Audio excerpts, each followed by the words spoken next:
The rhythm was steady, unrelenting. A woman's voice breathless, desperate, moaning his name like a prayer. The sound of a headboard hitting the wall, over and over in perfect time. I used to listen with curiosity, wondering what it would feel like, wondering what he did to them. Now I didn't have to wonder, because last night I was one of them. And if I wanted, I could be again. All it would take was a knock. Before we dive in, please take a second to like the video and subscribe.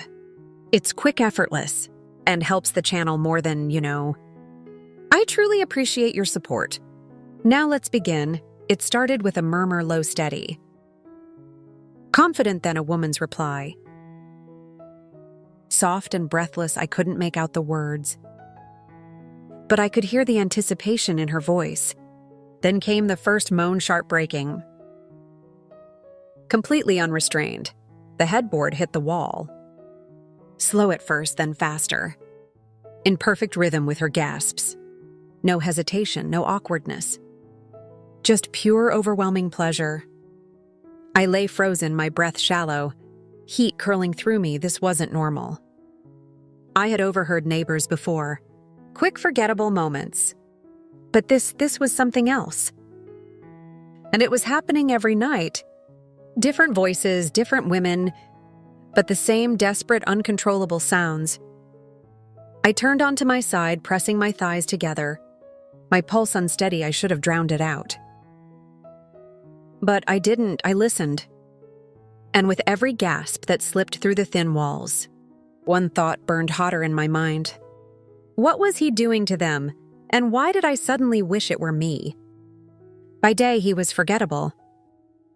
Quiet, self-contained, never drawing attention. But at night, when the walls came alive with pleasure, he became something else entirely. I had only seen him a handful of times. Tall, broad-shouldered, effortlessly composed, older. Maybe mid-50s, but commanding in a way that younger men weren't.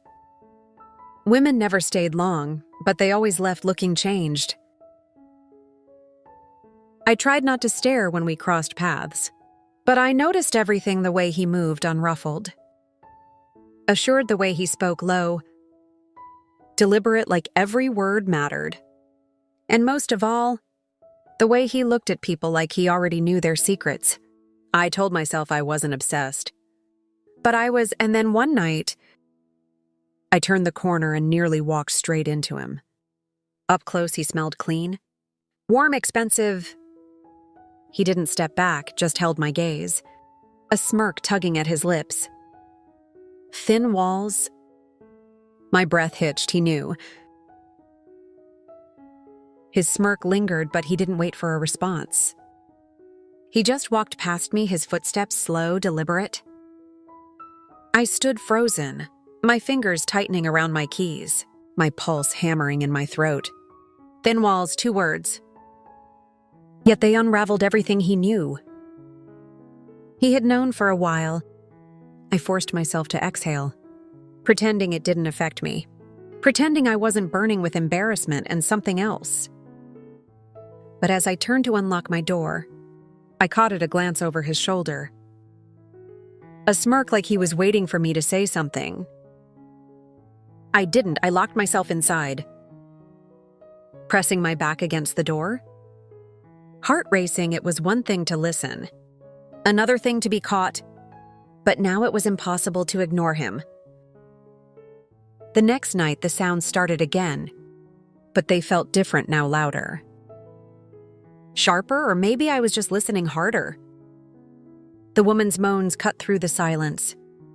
Breathy, desperate. Almost ruined.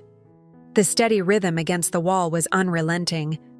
I squeezed my thighs together, my breath shallow, heat curling low in my stomach.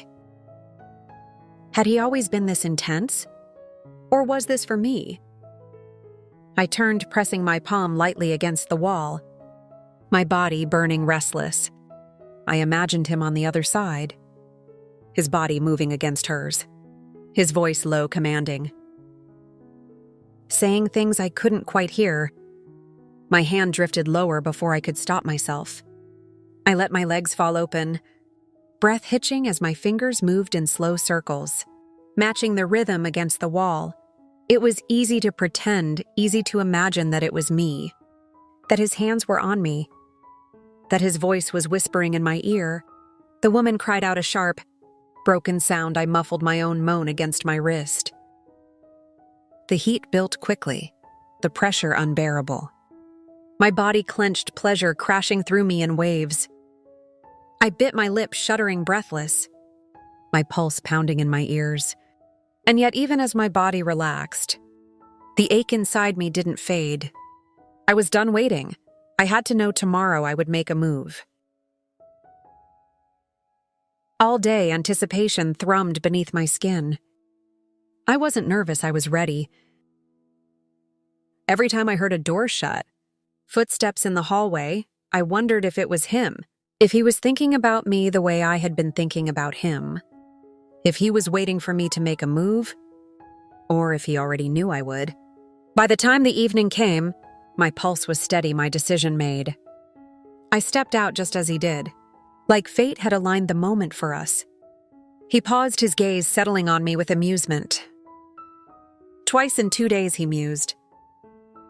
"You sure you're not following me?" I let my lips curve into something playful. "Would that bother you?" His smirk deepened. "Depends on your intentions." I tilted my head slightly. Holding his stare, I was thinking, since we're neighbors, maybe we should have dinner sometime. Get to know each other properly. A beat of silence, not hesitation, calculation.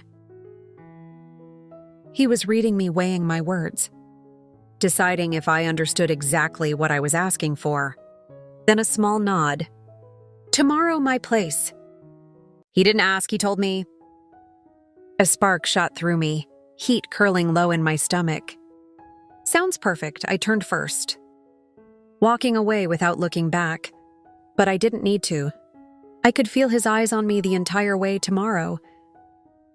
His door was already open when I arrived. Not wide, just enough to let me know he'd been waiting. He stood in the doorway, leaning against the frame, watching me with that same unreadable smirk. Like he knew exactly why I was here. Like he had known all along. Right on time, he said, stepping aside to let me in. The apartment was exactly what I expected, minimal. Clean, effortless, no clutter, no distractions. Like a man who didn't let anything into his life unless he wanted it. There, the scent of something rich and well-cooked lingered in the air. Steak? Maybe a man who knew how to feed a woman before he devoured her. "You cook?" I teased. Walking past him, I like control over what I consume. His voice was smooth, deliberate. "Don't you? My pulse kicked up." But I didn't let it show, not yet. I took a seat at the small dining table, crossing my legs slowly, watching as he poured the wine. He was unrushed, measured, completely in command of the moment. "So tell me," he said, setting a glass in front of me, "are you always this curious about your neighbors?" I let my fingers trace the rim of the glass, tilting my head slightly. "Only the ones worth being curious about." His lips twitched in amusement. "And what exactly caught your attention?" I took a slow sip of wine, holding his gaze over the rim the way you make women sound. That was the first time he paused, just for a fraction of a second. His gaze darkened, the amusement in his smirk sharpening into something more dangerous. "And how do I make them sound ruined?" Worshipped, completely undone. I didn't say any of that, I just smiled. Happy, he let out a quiet chuckle. Swirling his wine. "Good to know my reputation precedes me." I hummed, taking another sip. It's hard not to notice there was no small talk after that. No need for it. The air between us was already thick with something else. He ate slowly, his gaze flicking to me between bites, as if watching to see how long I could hold out. I held my own, making him wait, making him work for it. But when I finished my last sip of wine and set the glass down, he stood. "Come here," 2 words. No question. Just a command. Heat surged through me as I rose from my seat, pulse hammering as he took my hand and LED'd me toward the bedroom. I didn't hesitate. I didn't want to... The bedroom was dimly lit, the scent of his cologne still lingering in the air. Everything about the space was controlled.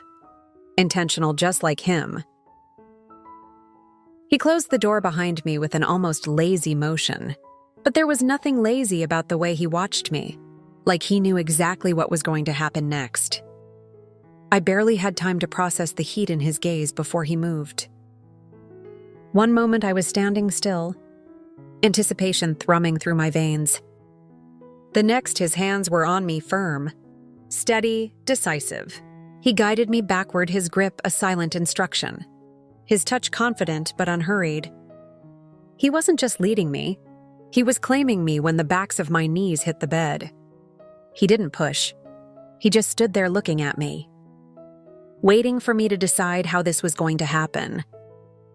I sat down first. That was all the permission he needed.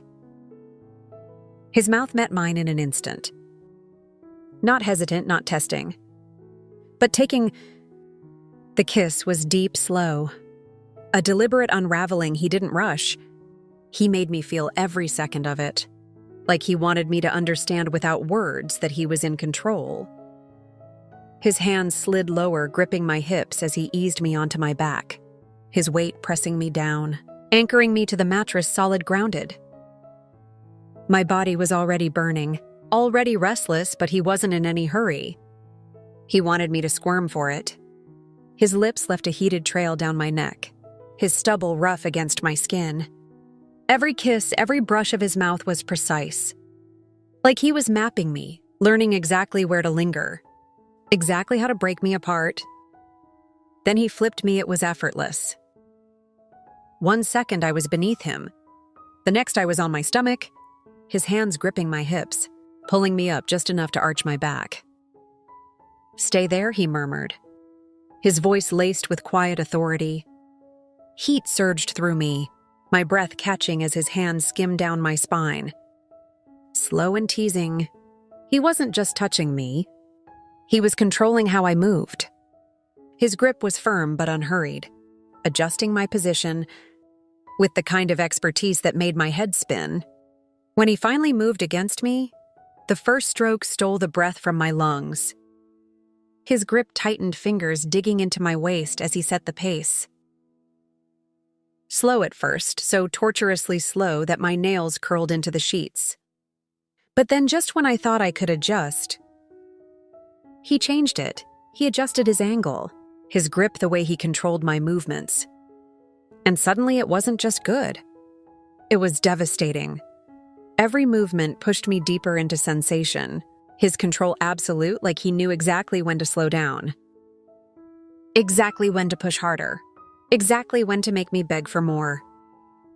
I moaned before I could stop myself. "That's it," he murmured, his voice rough with satisfaction. "Let me hear you?" He moved again. A slight shift, a change in depth. And my body shattered. I gasped, fingers gripping the sheets, my back arching as pleasure crashed through me. Not soft, not gentle. A sharp, unrelenting wave. He felt it when my body tensed around him, felt the way I clenched down, how my legs trembled. But he wasn't done. I barely had time to recover before he flipped me again, spreading my thighs apart, with the ease of a man who wasn't finished, until he had wrung every last drop of pleasure from me. Now he wanted to watch. He hovered above me, his hands gripping my wrists, pinning them beside my head, not trapping me but holding me exactly where he wanted me. His gaze flickered over me, studying every reaction, every breathless gasp. And then he moved again, slow, intentional. Completely in control. I felt my body tightening again, the pressure building too quickly. Too intensely, his pace never faltered. His grip never loosened. He was relentless, his control unwavering as he chased my next release. He was watching me fall apart beneath him, and he wasn't letting up until I gave him everything. When the second wave hit, it was blinding. My breath broke, my body tensed. My head tilting back as pleasure tore through me, leaving me shaking beneath him. I had never been touched like this. I had never been handled like this. By the time he reached his own peak, his control cracked just enough for me to feel the rawness beneath it. His groan was deep guttural, his fingers tightening around my wrists as he finally let go. For a long moment, neither of us moved. The only sound in the room was our breathing. Heavy and uneven, his fingers trailed down my arm, slow. Almost lazy now, as if memorizing the aftermath. I was still trembling, still sensitive. My body completely spent. I had never been this wrecked. And then finally he chuckled, low, satisfied.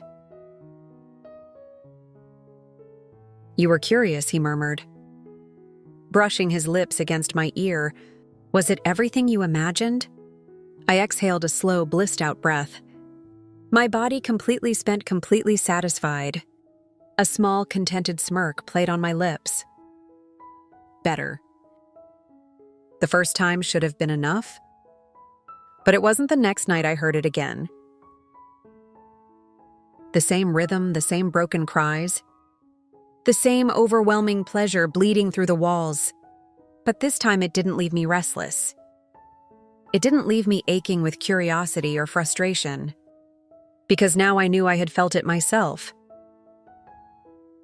I had been one of them, and I could be again whenever I wanted. All it would take was a knock. I lay in bed, the scent of him still clinging to my sheets. My skin still sensitive from the night before.